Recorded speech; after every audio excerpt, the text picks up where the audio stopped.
Pour parler un peu de la grippe, actuellement, effectivement, on voit un peu beaucoup de grippe. C'est normal parce que c'est la saison, il fait froid et donc les températures sont très basses. Généralement, donc il y a beaucoup de virus actuellement qui causent la grippe parce que la grippe c'est une maladie virale.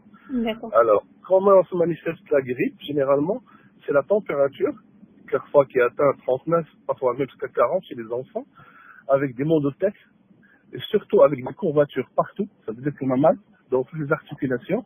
Et Mhm. puis, on a des gens qui ont la grippe qui éternuent de façon importante. Et parfois, il y a aussi une toux qui est généralement une toux sèche. Il y a un D'accord. toux tinnitus. Voilà, ce sont les signes de la grippe. Alors, en plus de 95%, c'est une grippe qui est bénigne.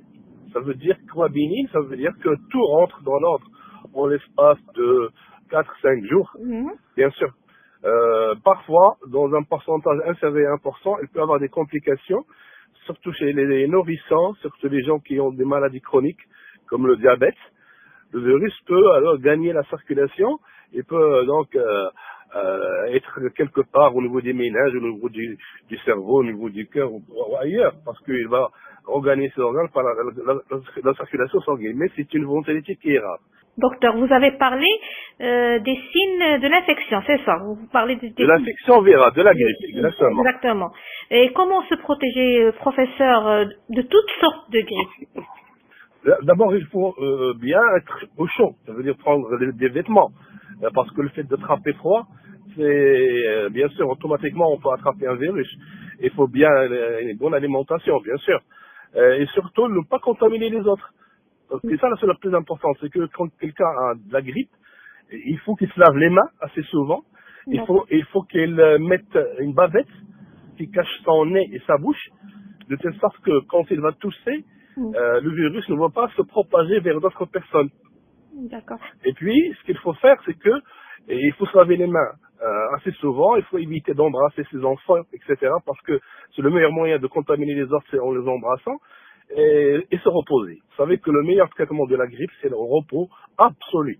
Il ne faut pas que l'enfant parte à l'école parce qu'il va Contaminé. contaminer d'autres. Ouais. Voilà. Et il faut que le monsieur et la dame aussi ne va pas au travail parce qu'il va contaminer les gens qui travaillent avec elle. Parce que le problème de la grippe, c'est que c'est une maladie très contagieuse. D'accord. Très, très contagieuse. Et quand faut-il consulter, professeur?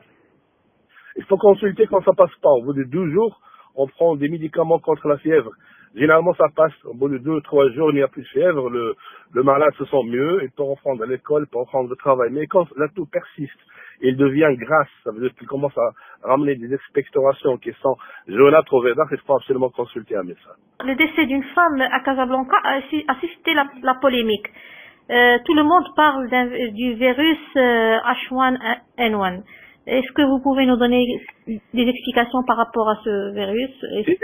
Moi, je suis un praticien libéral. Ça veut dire que je n'ai pas une idée sur la virologie de ce virus. Ça veut dire que je n'ai pas une idée quelle est sa nature. C'est vrai qu'ils ont constaté le H1N1 chez la dame Rahma, mais dans notre pratique quotidienne, parce que là je pratique dans un cabinet, je n'ai pas une idée sur la nature exacte du virus.